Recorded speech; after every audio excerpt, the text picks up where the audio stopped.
Business growth, things that affect your business growth. Well, one thing that affects your business growth, let's chat about that today, can we? What's going on, guys? Daniel here, Elite Clarity, and we're going to give you the clarity that you need for success, the clarity you need to move forward and win the day. So your business structure, again, I'm not an expert, I'm not a lawyer, so there's my little disclaimer. Don't take, always go see a professional before you do anything, before you make any choices. But your business structure is going to affect your growth and what options are available to you, right? Certain business structures like sole proprietor, LLC, and stuff like that, depending on the country that you live in as well, a lot of that is based off of your personal credit, and everything is personal income, and you carry a lot of liability.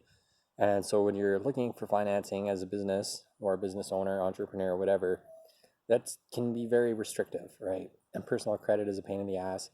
I've done a video breaking down business versus personal credit. So go check that out if you haven't seen it. It'll be somewhere on the page. If you can't find it, I will send you the link. I got all these uploaded on YouTube as well, because that's just how I roll. It makes it easier for me to find stuff as well.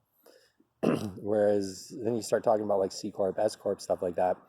You got more protection, and in some cases, you got more options, right? If you're going for some sort of secured financing, so you're wanting to use some sort of an asset for security for the loan, whether that is technology or some property, receivables, stuff like that, you can do that, right? You have those options available to you. And business credit, there's poop over there, so we're not going to lean on that. So there's business credit gives you more options on what you can and can't do. I mean, if you're operating as an LLC, sole proprietor, stuff like that, funding can be restrictive, right, depending on the industry and certain factors. But also when it comes to growth, like if you want to go big and become like a big business, a Fortune 500 company, Fortune 50 company, whatever, having a C Corp or an S Corp, that's going to allow you to do that, right? It's going to allow you to launch IPOs, go public, make it big. And let's face it, you didn't get into business you didn't get into business to be restricted, right? You got into business because you wanted time, because you wanted freedom. There's stuff that you wanted to do with your life. And so when you're structuring your business, when you're sorting all that out, why would you put yourself in a position to restrict that freedom, to restrict that flexibility? Naturally, when you're first starting out in your first few years, yeah, excuse me, start off as a sole proprietor, do what you got to do. But as you're going and you're thinking about structuring and setting yourself up, you want to make sure that you're talking to the appropriate counsel, you're talking to the appropriate advisors, and you're taking into account your 10, 20, 30-year plans, right?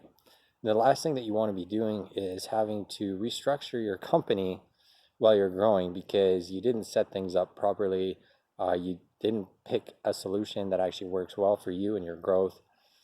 It's a headache, and it costs more money than it needs to. And let's face it, you want to be profitable. Why eat up your profits? And why potentially take your business offline for a little bit while you have to go and sort that all out? Not to mention the economic factors, right? I mean, if you're having to lay people off, move people around, you're affecting people's livelihoods, you're affecting people's families, and you don't want to be going and doing that. That's all I got for y'all. If you guys need a hand, reach out to me. I'm not a licensed professional for that kind of stuff, but I do know people, and my agency does kind of deal with that. We will point you in the right direction to make sure that your business planning is appropriate for where you want to go. Have a wonderful day, guys, and we will chat soon. Let me know your thoughts down below. I'm always interested to hear from you guys. Helps me come up with more content to keep pushing this stuff out for y'all. Cheers.